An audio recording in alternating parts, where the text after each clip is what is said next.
Trump took over the Republican Party. It's his. And even though he lost this election, he's going to dominate the party. It's no longer the Republican Party. It's the Trump Party. Winning is easy. Losing is never easy. Not for me, it's not. He was supposed to be the disruptor. Instead, he became an agent of chaos. Donald Trump has certainly changed the party and conservative politics by adding this demagogic element. He has changed the party into one that uses very irrational appeals to the people. We're going to build a wall. And therefore gets to the worst instincts of the American people. We want to stop the steal. We want a free election. We want Donald Trump in office. That's going to last as long as Republicans tend to see that as the path to the White House, to the Supreme Court, and to Congress. One thing that's clear about the election, it was not a wholehearted, categoric rejection of Trumpism. Donald Trump won 73 million votes, maybe even more. Trump won more than 10 million more votes than he won in 2016. That's really phenomenal. That's about a 10-15% jump in his number of votes. Donald Trump got more votes than any sitting president ever. I think there are a number of ways that Trump has transformed the Republican Party, what it stands for, and also the people who vote for it. On the issues, he has changed their platform when he ran that insurgent 2016 presidential campaign and how he approached the White House when he was in office on a number of the big policy topics. He maintained such a hold among voters in the Republican column, and that is because he made good on the promises that were meaningful to them. America first. He lowered taxes. It's the largest tax cut in the history of our country. And reform, but tax cut.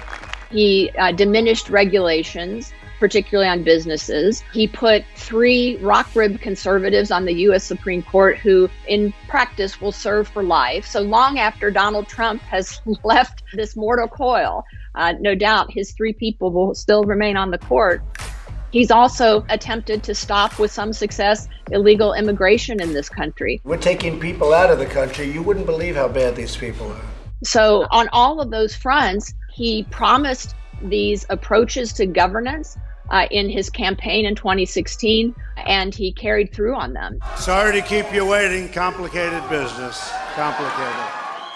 Donald Trump has changed fundamentally what it means to be a Republican, and it's got nothing to do with the issues, which is why I've always said, and I left the Republican Party a few months ago, because the party really is a cult. It's a cult. It has nothing to do really with issues anymore. I mean, conservatives generally in America have always believed in a more limited government. We fear big government. We fear government power. But now, oh my God, Donald Trump is the most authoritarian president we've ever had. And the media are among the most dishonest people anywhere at any time. One element of Trump's political life that other politicians will seek to embody, and it's his remarkable ability to develop a connection with supporters who are very distant and often from totally different backgrounds to him. My people are so smart. And you know what else they say about my people? The polls. They say, I have the most loyal people. Did you ever see that? I think that they look at Trump and give him credit for opening the door to these new voters, and that all of the remaining politicians will see how they can also attract those same voters. What do you have to lose by trying something new like Trump? When you look at the breakdown of the polls, non-college white Americans who are from a totally different part of the socioeconomic spectrum. We want a president that loves America. He says, you are forgotten America. I can represent you. Those rallies he held for us, to let us know, the forgotten men and women of America, that we were forgotten no more.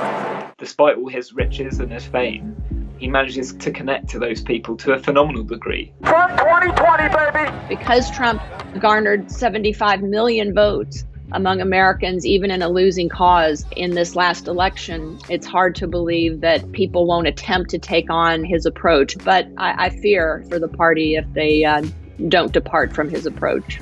I think one theme of Trump's presidency that we've seen throughout, and that could be advantageous to the Republican Party in the future and other political leaders in the future, is his rejection of orthodoxy. Today we officially open the United States Embassy in Jerusalem. The party will try to rid itself of some of his most aberrant features. Well, how does it look, darling? Clinical narcissism. I am the chosen one. The Russophilia. Putin appears to be President Trump's puppeteer. But overall, the turn to a party that is more nationalistic, more populist, more focused on racial grievance, class grievance. All of that, I think, is here to stay. It's not over. There are plenty of Republicans privately who wish he would go away, who wish we could put him in a rocket ship and send him to the moon for the rest of his life. But they don't have the balls or the courage to say that publicly, and they never will.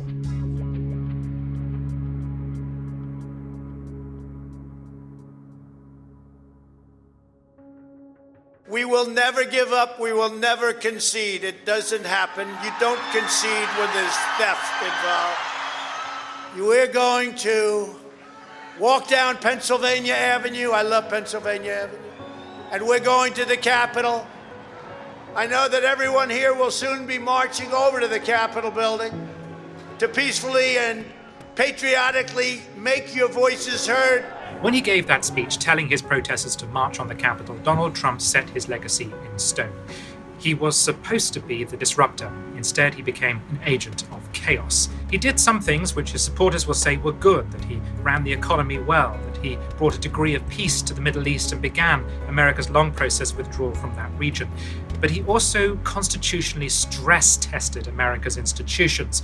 And the manner of his leaving is going to define in many people's minds the way in which he ran the American government. Trump, in many degrees, was a chaotic president because he wasn't bound by any of those usual positions, or he didn't feel bound by them. North Korea best not make any more threats to the United States. They will be met with fire and fury. But equally, his supporters say that freed him up to look at some issues with a clear eye and try and come up with some kind of solutions. The Republican Party will not be rid of Donald Trump for some time. He may well run again. More importantly, he will threaten to run again or run a proxy on his behalf. Worst case scenario, in 2024, President Trump is coming back for his second term, and they will have everything. And we will crush you. The Republicans have got to make a choice. Are they the party of Donald Trump, defined by him and his legacy, or are they their own party? Can they find someone else and move in a different direction? If the Republicans are smart, they will try to draw a line under Donald Trump to distance themselves from him. Because although he brought many new people into their coalition, he's also made it probably a lot harder for them to win the presidency again. This is the fundamental and most profound question now for American politics and public life and journalism and academia and scholarship.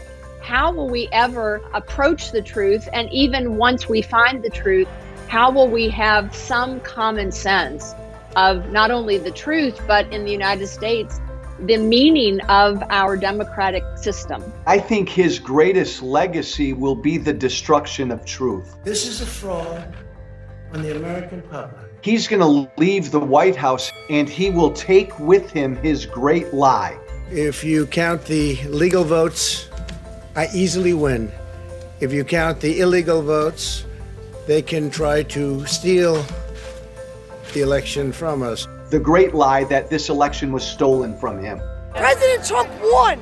You understand? I hear from thousands of Trump supporters every day. The fact that he won 5 million votes more than Donald Trump did. I think that's a fallacy.